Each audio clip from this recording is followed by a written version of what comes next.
তো আজ একটু আলোচনা করব পরিমণি সাংবাদিকতা নিয়ে। দেখতে সুন্দর সেটা ঠিক আছে, কিন্তু শুধু দেখতে সুন্দরের কারণে তো কেউ এভাবে মিডিয়া কভারেজ পেতে পারে না। কে যেন একবার বলেছিলেন যে বাংলাদেশে কোনো বুদ্ধিজীবী নাই, সাহিত্যিক নাই, কবি নাই, বিজ্ঞানী নাই, আছে কেবল সহসভাপতি। কবি নাই কথাটা অবশ্যভাবে ঠিক না। এদেশে অনেক কবি এবং একসময় এ ভূমিতে অনেক বিশ্বমানের কবি জন্ম নিয়েছেন, যাদের আন্তর্জাতিকভাবে অত্যন্ত খ্যাতি ছিল। যাক, সেই আলোচনা ভিন্ন। দুটো পর্বে আমি বাংলাদেশ এবং ভারতের মিডিয়া নিয়ে আলোচনা করেছিলাম। একটা হচ্ছে গদি মিডিয়া, আর একটা এখানে আফা মিডিয়া বা শেখ হাসিনার বন্দনা মিডিয়া ছিল যেটা। তো আজ একটু আলোচনা করব পরিমণি সাংবাদিকতা নিয়ে। এটা বিনোদন সাংবাদিকতা সম্ভবত খুবই একটা আলোচিত বিষয়, যে গত এক দশকে ঢাকায় সিনেমার সম্ভবত সবচেয়ে আলোচিত এবং সমালোচিত নায়িকা পরিমণি। তাকে নিয়ে যত খবর হয়েছে, যত সংবাদ হয়েছে, আমার মনে হয় না আর কোনো নায়িকাকে নিয়ে এত খবর হয়েছে, কিংবা ঢাকায় সিনেমার আর কোনো স্টার নিয়েও এত খবর হয়েছে সেটা অবশ্য বলা কঠিন, মনে হয় না হয়েছে। তো আমরা দেখলাম যে গত কয়েকদিন আগে হঠাৎ করে পরিমণি লাইভে এসে ফোর্স দিয়ে সাংবাদিকদের গালাগালি করছেন, এবং গালাগালি করাটাও তার একটা প্রিয় কাজ বলা যায়। সে মাঝে মাঝেই অনেকেরই সমালোচনা করে, অনেককে গালি দেয়, এবং এ ধরনের একটা হিরোইজমও তৈরি হয় তাকে নিয়ে। তো যেটা বলছিলাম যে পরিমণি সাংবাদিকতা বলতে আমি যেটা বোঝাতে চাই আসলে, যেমন প্রথমত হলো বাংলাদেশে আসলে ওইভাবে সুপারস্টার নাই। এটা আমাদের খুবই জাতি হিসেবে ব্যর্থতা, বা রাষ্ট্রীয় যে আমাদের যে কালচারাল একটা ব্যর্থতা, যে এখানে আপনি বড় সুপারস্টার আসলে দেখবেন না। এখন সালমান খান কিংবা আমির খান কিংবা শাহরুখ খানের মতো আন্তর্জাতিক মানের কোনো সুপারস্টার এখানে তো নাই।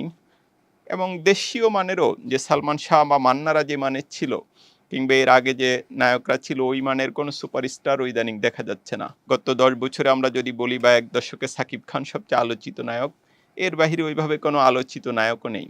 হ্যাঁ, সাকিব অবশ্য সিনেমা করছেন এবং তার সিনেমা দর্শক দেখছে, এটা কিন্তু স্বীকার করতেই হবে। কিন্তু পরিমণির যেটা, তার সিনেমার নাম আপনি খুব একটা বলতে পারবেন না। সিনেমা আদৌ তিনি কতগুলি করেছেন সেটাও কেউ জানে না। গেল মাসে বা কয়েক বছরে আমি খুব একটা তার কোনো সিনেমা দেখিও নাই।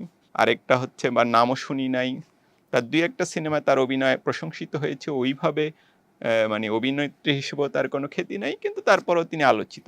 ঘটনা হচ্ছে, তিনি ফেসবুকে একটা পোস্ট দেন, তিনি ঘুমাতে যাচ্ছেন। সেটা নিয়েও পত্রিকায় রিপোর্ট হয়ে যায়। তিনি মনে করেন একটা হাসি দিলেন, হাতের মধ্যে কিছু একটা লিখলেন। এটা নিয়েও মিডিয়া, অনলাইনে, পত্রিকায় রিপোর্ট হয়, এবং দেশের শীর্ষ দৈনিকগুলিতেও রিপোর্ট হয়। এটা হলো সবচেয়ে দুঃখজনক এবং বেদনাদায়ক অভিজ্ঞতা। এবং স্বাভাবিকভাবেই উনি পেয়ে বসেছেন। উনার হাতে কি লিখলেন এটা নিয়ে রিপোর্ট হলে উনি খুব ক্ষেপে যান। আবার কখনো কখনো ইচ্ছা করে তিনি খুব আনন্দিত হন। ইচ্ছা করেই তিনি এসব রিপোর্ট হয়তো চান যে প্রচার হোক, প্রকাশ হোক। এক নম্বর প্রথম কথা যেটা আমি বলতে চাই, যে সুপারস্টারদের সোশ্যাল মিডিয়া পোস্ট নিয়ে যে রিপোর্ট হয় না তা নয়। আমি একসময় বিশেষ করে মেসি এবং রোনালদোকে সোশ্যাল মিডিয়াতে খুব ফলো করতাম। তো তাদের নিয়ে যেসব রিপোর্ট হয় তার একটা বড় অংশ ওই সোশ্যাল মিডিয়ার ইনফরমেশনের ভিত্তিতে হয়। কিন্তু এখন তারা তো সকাল বিকাল পোস্ট দেন না, যে আমি হাত ধুতে গেলাম, পা ধুতে গেলাম। এগুলি নিয়ে তো দিনরাত তারা পোস্ট দিয়ে যান না। তারা একটা খবর হলে বা রিপোর্ট হতে পারে এরকম কোনো বিষয়ে, বা তাদের কোনো প্রচারণা প্রয়োজন হলে কোনো পণ্যের প্রচার করতে চান, ওইসব ক্ষেত্রে পোস্ট দিয়ে থাকেন।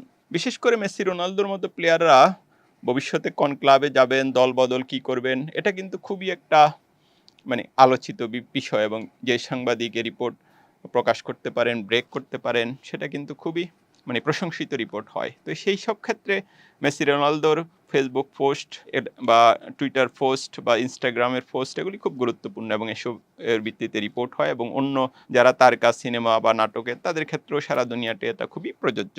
তো পরিমণির ক্ষেত্রেও সেটা হতে পারে।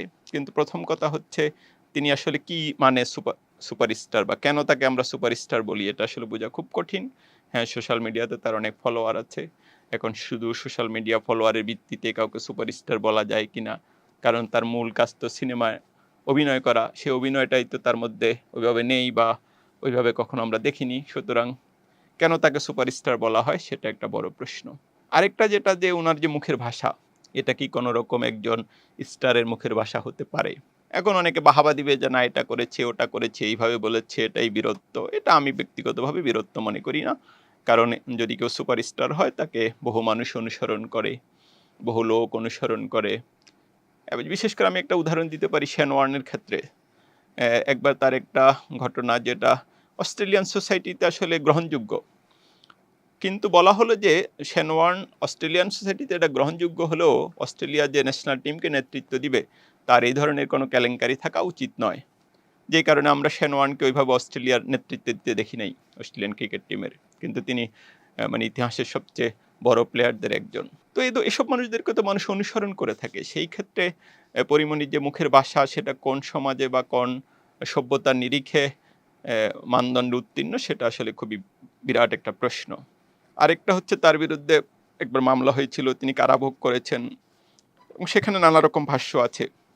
এবং আমি যেটা বলতে পারি, রিপোর্টার হিসেবে আমি একবার ফরিদপুর গিয়েছিলাম এবং সেখানে কিছু প্রাক্তন প্রধানমন্ত্রীর বা পলাতক প্রধানমন্ত্রীর বেহাইকে নিয়ে একটা অনুসন্ধান করেছিলাম। সেখানেও পরীমনির নাম নানাভাবে আলোচনা এসেছিল। যাকগে সে আলাদা গল্প। তো এখন একের পর এক স্ক্যান্ডালে তার নাম এসছে এবং আমরা দেখেছি যে তাকে নিয়ে অনেক রিপোর্ট হয়েছে এবং আমরা দেখেছি তিনি কারাভোগও করেছেন এবং পরে অনেকটা বিজয়ীর বেশে বের হয়ে এসেছেন, তাকে অনেকটা নায়কের ভূমিকা দেখা গেছে। কিন্তু এইসব সব বিষয় আসলে, যেমন এখন লেটেস্ট যেটা অভিযোগ, একটা তার বাসার একজন গৃহকর্মী তার বিরুদ্ধে একটা অভিযোগ করেছেন এবং সেখানে তো আমরা কেউই ছিলাম না আসলে। এখন এখানে আমাদের পক্ষে নিশ্চিত করে বলার তো কোনো সুযোগ নেই। সুতরাং এটা তদন্ত হতে পারে, অনুসন্ধান হতে পারে। তদন্তে যদি উনি দোষী হন ব্যবস্থা হবে, নির্দোষ হলে তার বিরুদ্ধে কোনো ব্যবস্থা হবে না, বরং মিথ্যা অভিযোগ করলে কেউ তার বিরুদ্ধে ব্যবস্থা হতে পারে। আবার তার বিরুদ্ধে যেভাবে মিডিয়াতে এক ধরনের মিডিয়ার একটি অংশে বা এক ধরনের প্রচারণা হয়েছে সেটাও আসলে উচিত হয়নি। এবং আমরা দেখেছি যে অনেক পাঠক দর্শক আসলে এই যে পরীমনিকে নিয়ে কিছু হলে নিউজ এটার আবার সমালোচনাও করেন, কিন্তু তারা আবার এই রিপোর্টটা পড়েনও সম্ভবত। বাংলাদেশের মানুষের যে একটা দ্বৈত চরিত্র সেটাও আসলে বিরাট একটা সংকট। আমি আপনি কেউই হয়তো সেই দ্বৈত চরিত্রের বাইরে নয়, কিন্তু এই যে পরীমনির মতো একটা হলো বিচারিক সংকট, আইনি বিষয়, সেটা আসলে ওই যেটা আমরা আগে থেকেই বলে আসছি, ইনসাফ বা ন্যায় বিচার, আইনের শাসন যে কেন গুরুত্বপূর্ণ। এখন আইনের শাসন থাকলে পরীমনির পক্ষে বিপক্ষে কারো সরব হওয়ার প্রয়োজন নেই, আইনি বিচার করবে তিনি দোষী বা নাকি নির্দোষ। ২ নম্বর হচ্ছে তিনি অত বড় সুপারস্টার নয়, তিনি দেখতে সুন্দর সেটা ঠিক আছে, কিন্তু শুধু দেখতে সুন্দরের কারণে তো কেউ এভাবে মিডিয়া কাভারেজ পেতে পারে না। তো তাকে যে এইভাবে দিনের পর দিন মিডিয়া কাভারেজ দেওয়া হয়েছে অকারণে, সেটাও আসলে সাংবাদিকতায় ভুল কাজ হয়েছে। এবং ৩ নম্বর যেটা আমি বলতে চাই যে এই ভুল কাজের জন্যই তিনি হয়তো এখন ভাবছেন যে সাংবাদিকরা এতই সস্তা, তাদেরকে নিয়ে যা খুশি তাই বলা যায়।